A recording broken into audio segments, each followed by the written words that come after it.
আল্লাহ বলতেছে যে আমার প্রকৃত বান্দা যারা, তুই কখনো তাদেরকে পথভ্রষ্ট করতে পারবি না। সুবহানাল্লাহ। আমার প্রকৃত বান্দা যারা, তাদেরকে কখনো কি করতে পারবি না? পথভ্রষ্ট করতে পারবি না, জাহান্নামের পথে নিতে পারবি না।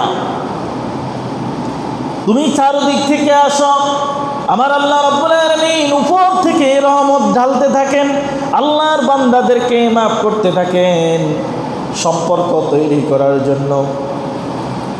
সুতরাং শয়তানের এই ঘোষণার পরেই এখন শয়তান চিন্তা করতেছে যে আল্লাহরা বলতেছে, আল্লাহ জান্নাত কয়টা? 8টা। জাহান্নাম কয়টা? 7টা। জাহান্নাম আরো বাড়াও, কারণ লোক বেশি তো কোথায় যাবে?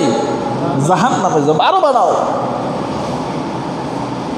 সুতরাং এখন কথা হলো, আমার ফরজ ইবাদতগুলো, নফল ইবাদতগুলো করার মাধ্যমে আপনি যদি সারাদিন বসি আলহামদুলিল্লাহ আলহামদুলিল্লাহ আলহামদুলিল্লাহ তাসবিহ জপেন, এটার নাম জপা হবে, এটার নাম শুকরিয়া আদায় করা হবে না। শয়তান চ্যালেঞ্জ দিয়েছে, ওয়ালা তাজিদু আকসারাহুম শাকিরিন, আল্লাহ তোমার শুকর গুজারকারী কোনো বান্দা তুমি পাবা না। শুকরিয়া আদায় করবে এরকম কোনো বান্দা তুমি পৃথিবীতে পাবা না। আল্লাহ বলতেছে না, আমার হকপন্থী, আমার সত্যিকার মুমিন বান্দা যারা, তুই তাদেরকে কখনো খারাপ পথে নিতে পারবি না।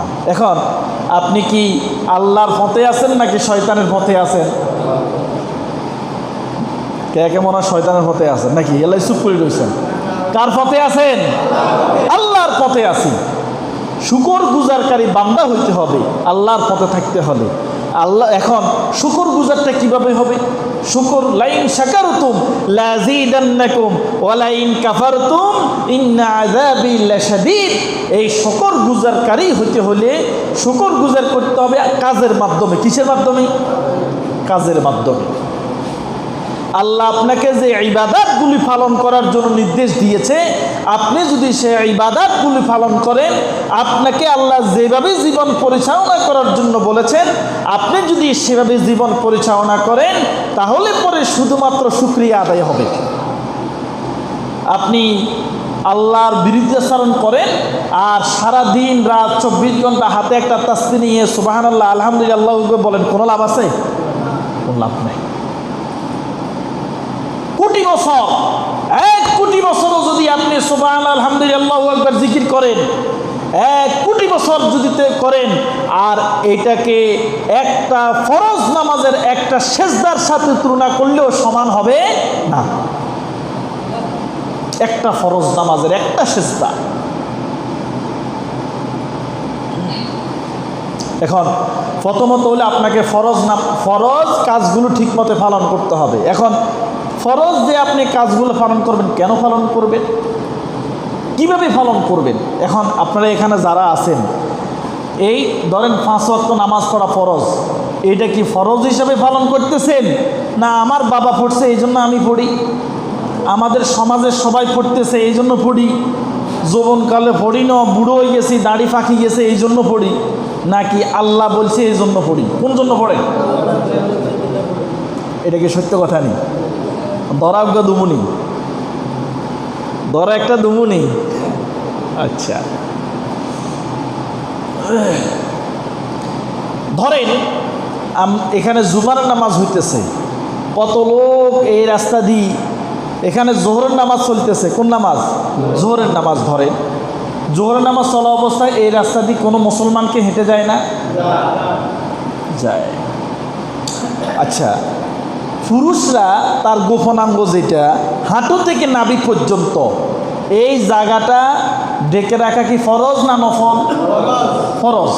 কেউ যদি এটা না ডেকে উলঙ্গ হয়ে ল্যাংটা হয়ে রাস্তা দিয়ে হাঁটি যে, আপনি কি করবেন? আপনার কথাটা বুঝুন না, কি বলবেন? পাগল বলবেন না? বলবেন না? কেন পাগল বলবেন? ফরজ তরক করছে। কেন করবেন? ফরজ তরক করছে।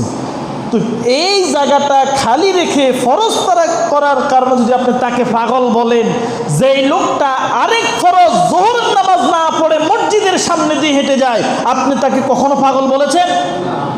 কেন বলেন নাই? ওই ফরজ বিধান না পালন করার কারণে আপনি তারে পাগল বলতে পারলেন, এটা কেন বলতে পারলেন না? তার মানে আমরা আমাদের সমাজে ফরজকে ফরজ হিসাবে পালন করি না, ট্র্যাডিশন হিসাবে পালন করি।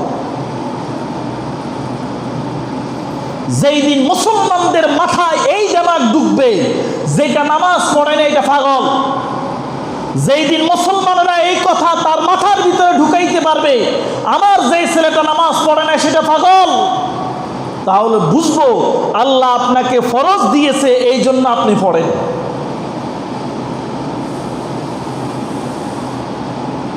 আমার কথা কি রাগ করছেন নি?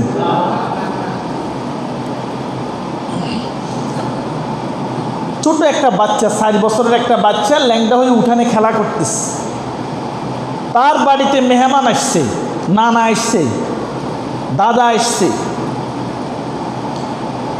এই আগে দাদার কাছে না গিয়ে দৌড় দিবে বাড়ি ঘরের মধ্যে, মাকে বললো মা নানা আসছে আমার ফ্যান পরাই দেন। কি বলবে? ফ্যান পরাই দেন। কেন বলবে? কারণ আমাদের সমাজে ট্রেডিশন হলো এটা ল্যাংটা থাকা যায় না। আমাদের সমাজের ট্রেডিশন কি? ল্যাংটা থাকা যায় না। এই জন্য ছোটো বাচ্চাও বুঝো, ছোটো বাচ্চা তো বুঝে না এটা ফরজ। এটা কি 4 বছরের বাচ্চা বুঝে? এটা বুঝে না। এই জন্য সে ঘরে দৌড়ে, হে মনে করতেছে এটা লজ্জা, শরম। আমি যদি ল্যাংটা হয়ে আমার দাদার কাছে যাই এটা কি শরম? এই জন্য সে দৌড় দিছে ঘরে।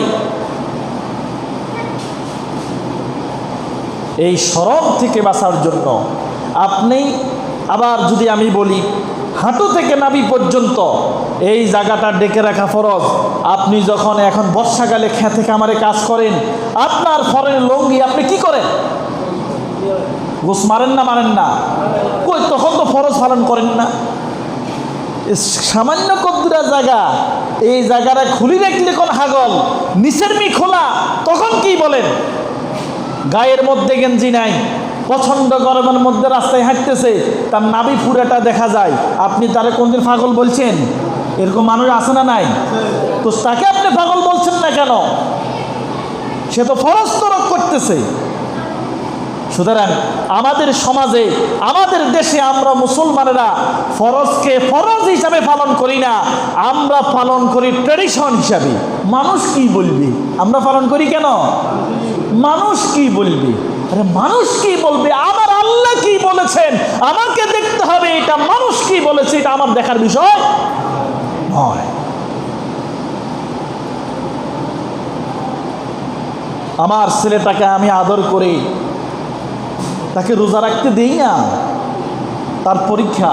অথচ আল্লাহ সুবহানাহু ওয়া তাআলা বলছেন, আল্লাহ রাসূল বলেছেন মুরু আওলাদাকুম বিসসালাত ওয়া হুম আবনা 7 সিনিন ওয়াদরিবুহুম ওয়া হুম আবনা 10 সিনিন ওয়াল ফারিকাতু বাইনাল মাদাজি'i। আমার উম্মতেরা চোখ কান খুলে সুন্দর করে শুনে নাও। মুরু আওলাদাকুম বিসসালাত, তোমরা তোমাদের সন্তানদেরকে নামাজের নির্দেশ দাও। ওহম আবনা 7 সিনিন, যখন তার বয়স 7 বছর হবে। কয় বছর? 7 বছর যখন হবে নামাজের নির্দেশ দাও। ওহম আবনা 10 সিনিন ওয়াদরিবুহুম ওহম আবনা 10 সিনিন, আর যখন তার বয়স 10 বছর হবে নামাজ না পড়লে মারো।